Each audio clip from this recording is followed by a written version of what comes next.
kita edukasi soal masalah UMKM, masalah hukum. Yang penting kita bisa kasih value edit buat teman-teman semuanya. Agar bagaimana generasi kita ini bisa menghindari hal-hal yang negatif. 2045 memang di bangsa kita masih dijajah sebetulnya.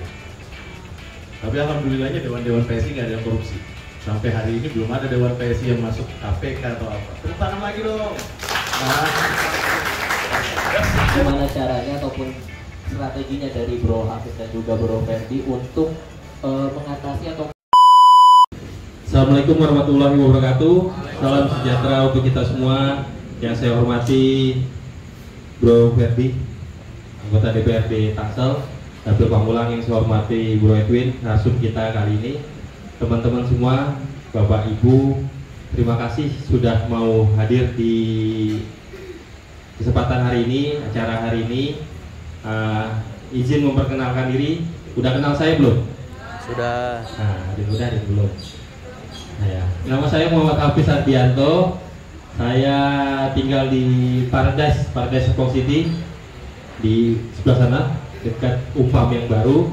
Alhamdulillah kemarin saya di 2024 terpilih menjadi salah satu anggota DPRD Provinsi Banten, Dapil Tangerang Selatan. Sebagai informasi, di DPRD saya berada di Komisi 4. Komisi 4 itu yang membidangi masalah tentang pembangunan infrastruktur. Jadi ada PU, ada Pertim, ada LH, macam-macam lah di situ. Pada kesempatan ini kita akan mendengarkan nanti sedikit wawasan kebangsaan tentang Sosperda. Sosperda kali ini kita mengambil tema tentang Perda nomor 8 tahun 2022 tentang wawasan kebangsaan dan Pancasila. Nanti mungkin kita bisa diskusi, bisa ngobrol kalau ada yang mau ditanyakan soal masalah ini, atau ada hal-hal lain yang ingin disampaikan ke kami, ke saya, atau ke ada dewan dari DPRD Tangsel juga. Silakan, nanti kita diskusi aja langsung.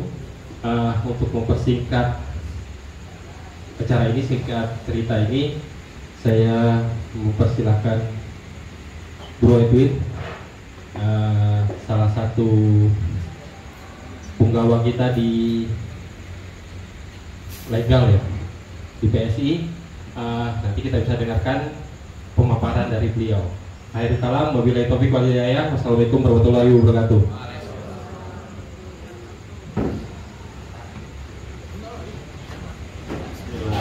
Assalamualaikum warahmatullahi wabarakatuh. Lemes banget, belum pada makan atau gimana ya? Belum pada makan? Pak Dewan belum makan, Pak Dewan lemes jadi nggak bisa nyerap materi kalau ini. Ada makanannya, ada. Nanti ada makanan ya, sabar ya. Salam kenal semua, saya Edwin. Yang terhormat Pak Dewan Ferdi, Pak Dewan Hafiz yang hari ini punya hajat sosialisasi Perda Provinsi Banten. Teman-teman tahu Perda? Peraturan daerah. Perda itu peraturan daerah. Jadi salah satu kewenangan dari Dewan adalah membuat peraturan. Kalau di tergantung levelnya ya. Kalau di tingkat kota membuat peraturan kota, kalau di provinsi membuat peraturan provinsi yang judulnya sama, peraturan daerah tingkat 2, peraturan daerah tingkat 1. Jadi banyak banget peraturan daerah yang memang dibuat. Jadi kalau memang nggak banyak peraturan daerah yang dibuat, berarti dewannya nggak kerja. Nah, berarti dewan-dewan kita kerja, ada yang disosialisasikan, ada juga produknya berupa peraturan. Ya. Tadi dibahas bahwa kita akan membahas terkait dengan wawasan kebangsaan. Saya rasa sih kalau yang hadir di sini semuanya punya semangat kebangsaan ya. Karena kalau nggak ada semangat kebangsaan nggak mungkin nih malam-malam mau berkumpul sama-sama, kita sama-sama mencari ilmu dengan semangat kebangsaan. Tahu nggak kebangsaan yang kita bahas ini bangsa mana? Indonesia. Kalau nggak tahu kelewatan ya kan. Ya tentunya bangsa kita ya, bangsa yang tercinta, Negara Kesatuan Republik Indonesia. Ya, jadi sebenarnya wawasan kebangsaan ini juga lahirnya menghidup dari undang-undangnya juga. Kalau ada yang sempat tahu mungkin di sini ada mungkin Bapak dari LSM Pak? Bukan? Ya kalau dari penggiat-penggiat masyarakat mungkin tahu ada 4 pilar. 4 pilar apa? Ada yang tahu nggak? Nggak tahu ya? Jadi ada 4 pilar kebangsaan yang bukan 4 pilar ya, bukan 4 pilar, bukan. Ini 4 pilar kebangsaan. Bukan pilar saja. Kalau pilar saja Bapak Wakil Wali Kota kita. Ya, boleh ngapain ya? Nggak boleh ya, ini sosialisasi ya. Jadi sejarah wawasan kebangsaan ini lahir dari sejak kalau bicara sejarah berarti kita harus mengulas jauh ke belakang. Bangsa ini pertama kali dijajah itu sama bangsa mana sih? Bangsa mana? Portugis. Emang hebat anak-anak warga-warga Tangsel ini ya. Tepuk tangan untuk diri kita sendiri. Ya betul. Jadi yang pertama kali menjajah bangsa ini itu bangsa Portugis. Kemudian setelah Portugis kita dijajah kembali oleh Belanda. Sayang saya nggak bawa coklat. Kalau bawa coklat bapak paling banyak ya yang dalam coklat ini. Ya, jadi bangsa Portugis yang pertama kali menjajah kita, terus kemudian bangsa Belanda, yang terakhir bangsa Jepang. Ya, walaupun pada perkembangan dinamikanya, kalau rekan-rekan sekalian yang di sini mengikuti, konon katanya bangsa Belanda itu tidak menjajah kita selama 350 tahun. Udah ada yang pernah dengar belum? Ya, konon katanya bangsa Belanda itu tidak menjajah kita selama 350 tahun. Karena bangsa Belanda awalnya datang kemari, datang ke Indonesia bukan niat untuk menjajah, tapi untuk berdagang. Maka didirikanlah yang namanya VOC. Ya, jadi VOC itu sebetulnya bukan bentuk sebuah bangsa. VOC itu adalah persekutuan dagang milik pemerintah Belanda. Kalau di sini ya BUMN-nya lah. Kementerian BUMN-nya Belanda yang menjajah kita. Hebat ya. Sebentuk sekelas kementerian aja bisa menjajah bangsa sebesar kita. Nah makanya dari VOC itulah lahir tentara-tentaranya mereka. Sebetulnya bukanlah pemerintahan Belandanya yang menjajah. Tahu nggak kalau pemerintahan Belandanya menjajah kita sejak kapan?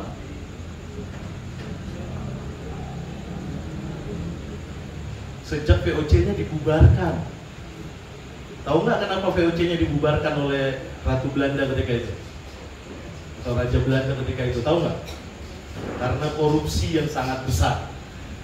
Jadi pejabat-pejabat VOC itu korupsinya gila-gilaan. Jadi kalau hari ini bangsa kita masih banyak korupsi, berarti bangsa kita masih dijajah sebetulnya. Tapi alhamdulillahnya dewan-dewan PSI nggak ada yang korupsi. Sampai hari ini belum ada dewan PSI yang masuk KPK atau apa. Tepuk tangan lagi dong. Nah, dan jangan sampai ya, mohon doanya juga, doain dewan-dewan kita semuanya istiqomah, tetap mencari rezeki yang halal. Aminnya nggak kenceng. Ya, itu sekilas terkait dengan masa-masa penjajahan. Mudah-mudahan bisa jadi wawasan baru buat rekan-rekan yang hadir di sini. Ini tadi nyambung sedikit ya. Kenapa disebutnya 350 tahun tadi bangsa Belanda menjajah kita? Ada yang tahu nggak sejarahnya awal mulanya kenapa? Apanya? Hah? Kenapa? Ada yang tahu nggak? Nggak ada yang tahu ya. Jadi Belanda 350 tahun itu pertama kali diucapkan oleh Presiden Soekarno ketika itu, berdasarkan literasi yang dia baca ketika Belanda pertama kali datang ke Indonesia untuk membangkitkan semangat kaum muda untuk ikut bertempur melawan penjajahan. Itulah kenapa dia membakar semangat kaum muda, intelektual muda, dan para rakyat supaya mereka terbangkit girahnya untuk melawan penjajahan. Maka diagung-agungkan 350 tahun kita dijajah, sekian lama, supaya mereka punya semangat untuk memerdekakan yang lebih berkorban semangat. Begitu ceritanya rekan-rekan sekalian. Nah dari makna-makna wawasan kebangsaan tersebut, sebetulnya wawasan kebangsaan ini relatif sederhana ya, relatif sederhana dalam artian memaknainya harus dari dalam diri kita sendiri, seperti nasionalisme, patriotik, itu bermulanya dari situ, kemudian dibangkitkanlah melalui wawasan kebangsaan.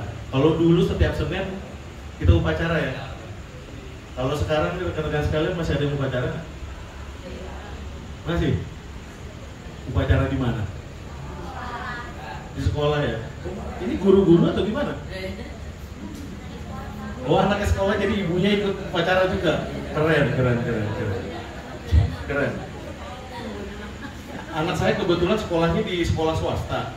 Saya tanya, masih ada upacara nggak sih gitu ya? Ternyata kalau di sekolah anak saya nggak tahu kalau ternyata rekan-rekan sekalian masih rutin anak-anak. Kalau di sekolah anak saya itu malah sebulan itu hanya 1 kali atau 2 kali gitu. Itu ya agak sedih juga dengernya ya kalau dulu, karena menurut saya upacara itu akan membangkitkan kita punya jiwa nasionalisme, betul nggak? Ya, kita lihat bendera itu berkibar, ada lagu Indonesia Raya dimainkan, kita jadi punya semangat gitu. Dan kalau itu semakin lama semakin terkikis, ya insya Allah bangsa ini nggak akan jadi apa-apa. Karena untuk membuat bangsa ini menjadi besar, kita harus mencintainya, benar nggak? Mungkin nggak teman-teman di sini nggak cinta sama orang akan peduli? Mungkin nggak? Ini abang nih yang ganteng pakai topi dia nih, suka sama mbaknya yang di depan. Kalau nggak suka, nggak cinta, mana tahu tanggal lahirnya, mana tahu dia hobi makan apa, betul nggak? Nah, kalau kita mau cinta sama negara ini, ya kita harus, kalau kita suka, ya kita harus mencintai supaya kita tahu detailnya apa. Kalau kita nggak cinta, nggak suka, bangsa ini akan hancur ke depan, betul nggak? Nah, itu yang harus dimaknai ketika wawasan kebangsaan ini, Perda ini lahir untuk bisa menciptakan rasa cinta kepada tanah air.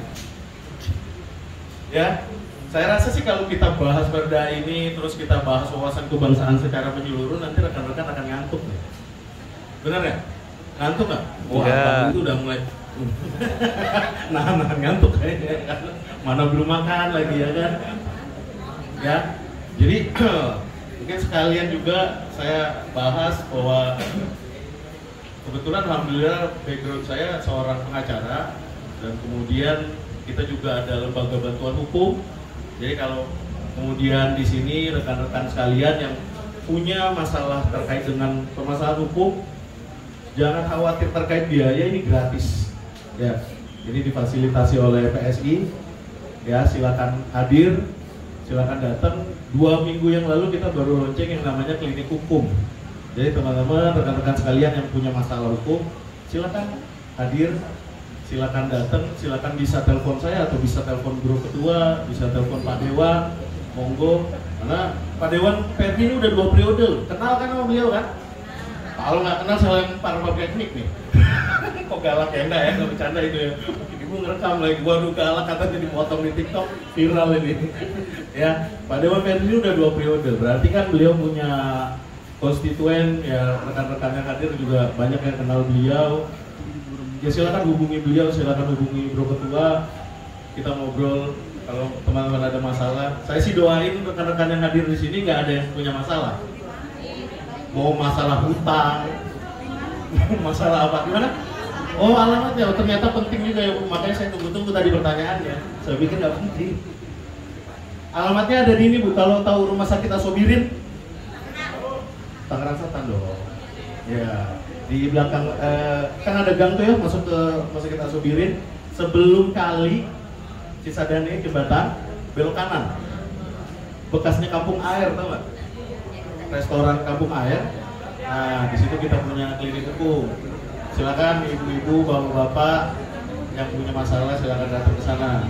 Kita ngobrol di sana ada lebih banyak kalau misalnya memang punya permasalahan hukum. Ya.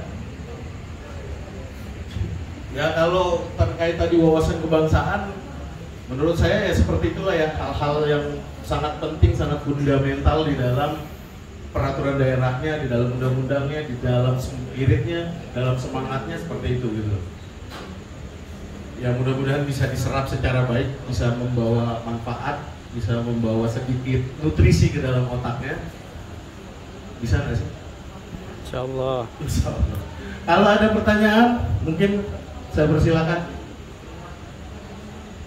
Ada dari ibu, bapak yang mau bertanya? Nggak ada? Kalau nggak ada, saya mau minta Pak Dewan Perdi nih.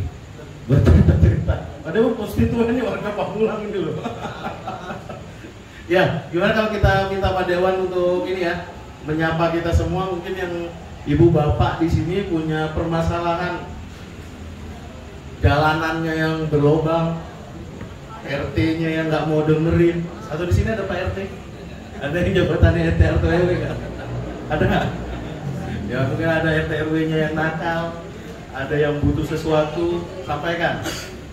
Kapan lagi nih ketemu pejabat-pejabat itu? Susah kita ketemu beliau loh. Saya aja yang anggota partai ini, ketemu beliau-beliau ini pakai jadwal. Ibu bapak hadir di sini, manfaatkan momen ini. Silakan. Ada yang dari provinsi, Pak Dewan Hafiz, dari tingkat kota ada Pak Dewan Perdi. Monggo yang mungkin punya keluhan atau mungkin BPJS-nya atau anaknya yang susah sekolah seperti apa, saya persilakan. Mungkin itu ya Pak Dewan ya. Mungkin ada tambahan Pak Dewan Perdi, saya persilakan. Saya mohon izin seperti itu kalau misalnya emang rekan-rekan kedepannya ada mau diskusi atau apa, kita ketemu abis ini bisa catat nomor saya atau mau dicatat sekarang? 08 32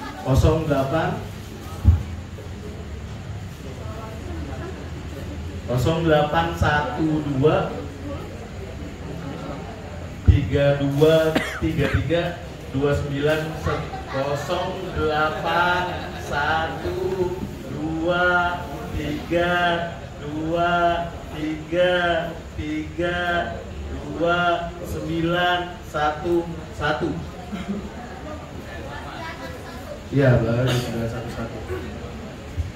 Itu aja mungkin dari saya. Boleh sedikit pantun ya? Jemuran. Edwin, angkat jemuran di rumah Aura Kasih. Opa. Angkat jemuran di rumah Aura Kasih. Cakep. Cukup sekian dan terima kasih. Wabillahi taufiq wal hidayah.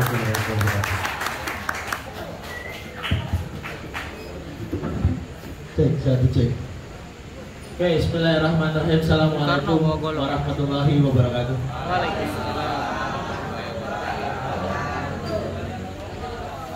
Alhamdulillah, salatu wassalamu ala rasulillah sayyidina Muhammad ibn Abdillah wa ala alihi wa mawala amma ba'd. Rabbi shrah li sadri wa yassir li amri wa hlul 'uqdatam min lisani yafqahu qawli. Asyhadu an la ilaha illallah wa asyhadu anna sayyidana Muhammadan abduhu wa rasulullah nabiyyu ba'da. Alhamdulillah, puji syukur kepada Allah Tuhan Yang Maha Esa. Malam hari ini kita semua bisa berkumpul, bersilaturahim, bertatap muka dalam acara Sosperda dari anggota Dewan Provinsi Banten, Bro Muhammad Hafiz Ardianto. Dan mudah-mudahan kita semua yang menghadiri malam ini mendapatkan ridho dan keberkahan dari Allah Subhanahu wa Ta'ala. Salawat dan salam tidak lupa kita haturkan kepada suri tauladan kita, Nabi besar Nabi Muhammad Sallallahu Alaihi Wasallam. Yang pertama yang saya hormati Ketua DPW PSI Banten sekaligus anggota DPRD Provinsi Banten, Bro Muhammad Hafiz Ardianto, yang malam ini punya acara. Yang saya hormati Bro Edwin, ini pengacara handal beserta dengan timnya. Dan seluruh rekan-rekan semuanya yang mohon maaf saya tidak bisa sebutkan satu persatu tanpa mengurangi rasa hormat dan ta'zim saya. Alhamdulillah malam hari ini saya dikasih kesempatan. Tadinya saya mau melihat dan mendengar saja dari acara malam hari ini, karena memang malam hari ini acaranya Bro Ketua Hafiz Dewan Provinsi dan saya hanya mendampingi dan diundang untuk bisa melihat acara ini. Tapi malam hari ini saya diberikan kesempatan untuk bisa menyampaikan sedikit-sedikit dari apa yang memang saya sudah ketahui sebelumnya. Jadi teman-teman semuanya, perkenalkan nama saya Ferdiansa. Saya salah satu anggota DPRD Kota Tangerang Selatan dari Dapil Kecamatan Pamulang, dari PSI pastinya, satu partai yang sama. Kemudian ini periode kedua saya untuk tahun 2024-2029. Jadi teman-teman semua, untuk Dewan Provinsi, untuk DPRD Provinsi Banten itu ada namanya kegiatan sosialisasi peraturan daerah yang malam ini kita sedang alami dan kita lakukan. untuk bisa menyampaikan peraturan daerah apa saja yang memang sudah dibuat oleh DPRD Provinsi Banten beserta dengan Gubernur Banten untuk bisa disampaikan kepada seluruh masyarakat yang ada di Provinsi Banten. Nah, salah satunya ialah yang tadi disampaikan terkait dengan peraturan daerah wawasan kebangsaan. Dan juga banyak perda-perda lainnya yang memang nanti mungkin di lain waktu bisa juga tersampaikan oleh Bro Ketua Muhammad Hafiz Ardianto ini. Jadi memang salah satu kegiatan penunjang dari DPRD Provinsi Banten ialah melakukan sosperda ini. Untuk di Tangerang Selatan memang tidak ada. Tangerang Selatan tidak ada kegiatan sosper. Jadi memang saya di DPRD Tangsel tidak ada kegiatan seperti ini, hanya ada di DPRD Provinsi.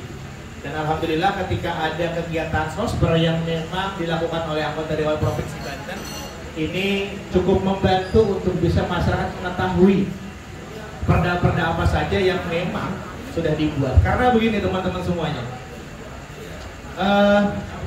peraturan daerah ini sifatnya mengikat dan memaksa. Jadi tidak ada kita tidak mau dan tidak bisa tidak mengikutinya. Karena hukum itu dibuat mengikat dan memaksa.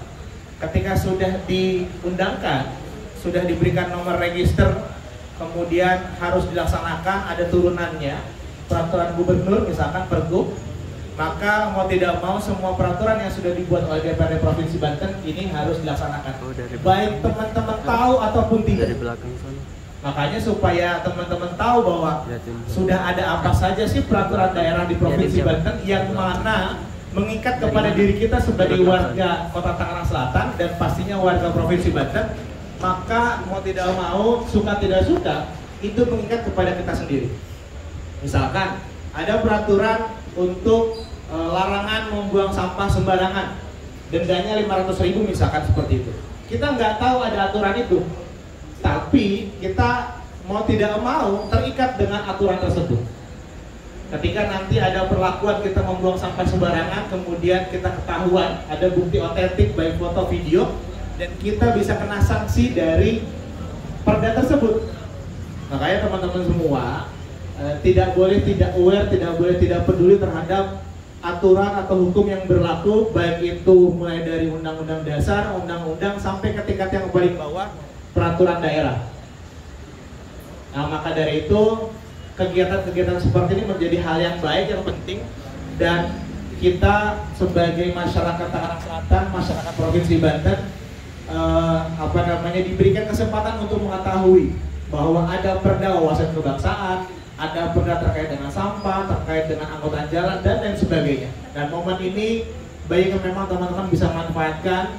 Kalau di waktu ini sangat-sangat terbatas waktunya, dan nanti ada yang ingin dikomunikasikan dengan Bro Ketua kami, Bro Muhammad Hafiz Ardianto, anggota Dewan Provinsi Banten, silahkan bisa kontak beliau, bisa cek juga sosial media beliau, dan pastinya ranah beliau lebih luas daripada saya. Kalau saya hanya lingkup Kota Tangerang Selatan, dapilnya hanya dapil Kecamatan Pamulang, lebih spesifik lagi. Kalau beliau Provinsi Banten, lingkup kerjanya, walaupun memang dikhususkan untuk dapil Kota Tangerang Selatan yang meliputi 7 kecamatan di sini. Jadi beliau terbuka, dan insya Allah saya juga terbuka untuk bisa berdiskusi dengan teman-teman. Nantinya kalau memang hari ini tidak ada waktu yang cukup untuk bisa berkenalan lebih lanjut, berdiskusi, tanya jawab dan lain sebagainya, nanti mungkin melalui sosial media kita bisa berkomunikasi. Karena saya pribadi sejak 2019 membuka dan mengekspos nomor pribadi saya di sosial media saya agar masyarakat bisa menyampaikan aspirasinya. Bukan hanya warga Pamulang, tapi warga dari kecamatan lainnya di Kota Tangerang Selatan. Jadi teman-teman semua, kita berterima kasih kepada Bro Muhammad Hafiz Ardianto atas realisasi dari kegiatan ini. Mudah-mudahan kita semua ke depannya bisa lebih peduli, bisa lebih aware, bisa lebih memahami terkait dengan perda-perda yang sudah ada di Kota Tangerang Selatan ataupun di Provinsi Banten yang mau tidak mau mengikat dan memaksa terhadap kita sebagai masyarakat di Provinsi Banten. Mungkin itu sedikit saja dari saya, Ketua dan Bro Edwin. Mudah-mudahan ada manfaatnya. Kalau ada kurangan dari saya, dan pastinya mohon maaf lahir dan batin. Wallahul muwaffiq ila aqwamit thoriq. Assalamualaikum warahmatullahi wabarakatuh.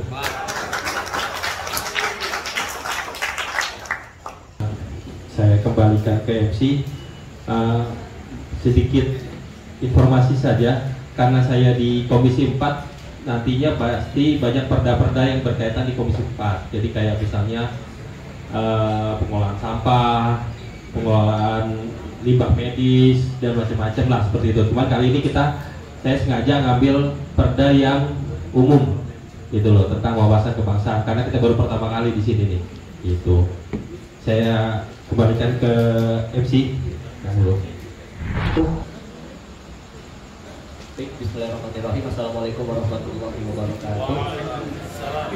Perkenalkan, nama saya Akbar Nugroho, saya dari Pondok Gede Ilir. Mungkin ini pertanyaannya untuk, kalau di PSI kan biasanya Bro Hafiz sama Bro Ferdi. Pertanyaan saya itu karena saya termasuk orang yang memperhatikan isu pelajar khususnya di Kota Tangerang saat ini, itu bisa dibilang sangat memprihatinkan, yang dimana banyak pelajar yang mungkin kita tahu itu ada yang ikut tawuran, seks bebas, bahkan ya ada yang sampai terkena minuman keras gitu kan. Pertanyaannya saya itu, apa langkah dan juga strategi dari Bro Hafiz dan juga mungkin Bro Ferdi untuk mengatasi isu pelajar ini, karena sudah banyak yang tahu bahwasanya banyak yang menggaungkan 2045 ini generasi kita akan emas, tapi ada juga yang mengatakan sebaliknya bahwasanya 2045 Indonesia itu bukan emas tapi cemas. Nah, gimana caranya ataupun strateginya dari Bro Hafiz dan juga Bro Ferdi untuk mengatasi ataupun paling tidak ada statement yang mengatakan bahwasanya generasi 2045 itu tidak cemas melainkan benar-benar emas. Mungkin itu saja dari saya, kurang lebih saya mohon maaf. Wassalamualaikum warahmatullahi wabarakatuh. Siap. Oke. Bro siapa tadi? Bro Akbar. Bro Akbar. Gini Bro Akbar. Terkait dengan situasi saat ini, masalah pelajar ya, pelajar kita di Tangsel khususnya. Kalau kita gini loh, pada prinsipnya kami ini kan di DPRD ya. DPRD itu kan fungsinya, ada yang tahu nggak fungsi tugasnya DPRD itu apa? Ada 3 kan, sama legislasi, kedua budgeting, ketiga pengawasan. Nah, ya peran kami langsung kalau terkait dengan itu kami berusaha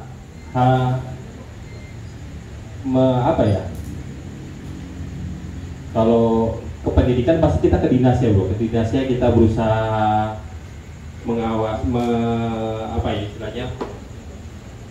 mendorong supaya hal-hal seperti itu bisa kita tanggulangi, kita bisa kurangi. Kalau saya nggak ke dinasnya lah, di PSI sendiri lah. Di PSI sendiri kita banyak penyuluhan soal ini. Kita pendidikan politik kita banyak menyasar emang teman-teman anak muda semua. Di tahun ini aja kita ada kegiatan lebih dari 10 kegiatan pendidikan politik yang menyasar anak-anak muda. Jadi anak-anak muda kita edukasi, kita bimbing, kita gimana caranya supaya jangan terlibat lah hal-hal seperti itu. Itu dari kita sendiri, dari internal, bukan dari ininya. Dan saya juga mendorong itu. Dan tahun depan pun saya juga selalu begitu. Kebetulan saya jadi di Banten, ketua di Banten, nggak hanya di Tangsel ya, seluruh Banten hampir kita kan dapat dana banpol ya dari pemerintah. Dana banpol itu kita pergunakan pure untuk pendidikan politik, kader-kader kita, anak-anak muda kita kumpulin, kita masalah macam-macam. Ada yang kita edukasi soal masalah UMKM, masalah hukum. Yang penting kita bisa kasih value edit buat teman-teman semuanya. Tambahan Ben?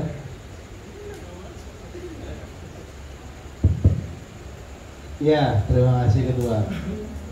Memang sebuah kenyataan yang harus kita terima, kondisi pelajar saat ini banyak yang mungkin melenceng dari apa yang memang seharusnya pelajar lakukan. Tawuran, kemudian juga mungkin ada penggunaan narkoba, minuman beralkohol dan lain sebagainya. Tugas kami, saya dan Bro Ketua sebagai Ketua Dewan memang tidak bisa seluas seperti kepala daerah. Kepala daerah yang memang memiliki power untuk bisa merubah keadaan lebih besar daripada kami. Karena kami di DPRD bukan eksekutor, yang nanti eksekutor adalah kepala daerah beserta jajaran OPD atau dinas di bawahnya, maka kami hanya bisa melakukan edukasi, memberikan saran dan masukan kepada para stakeholder, baik itu kepala sekolah, kemudian juga dewan pendidikan, kemudian juga kepala dinas, dan juga pastinya kepala daerah, agar bagaimana generasi kita ini bisa menghindari hal-hal yang negatif. 2045 memang tujuan kita dalam bernegara untuk bisa menjadikan Indonesia emas. Nah, harus bisa dimulai dari kita sendiri, dari keluarga dan orang-orang terdekat. Agar apa? Agar semuanya sesuai dengan track yang memang sudah ditentukan untuk bisa mencapai Indonesia emas. Tapi memang untuk bisa mencapai itu kan tidak bisa 1-2 pihak saja yang melaksanakan dari program-program untuk bisa tercapai tujuan dari Indonesia emas. Maka dari itu segala hal apa yang bisa kami lakukan dari pihak DPRD yang hanya punya 3 fungsi, penganggaran, pengawasan, dan pembuatan peraturan, itu yang memang kita akan maksimalkan.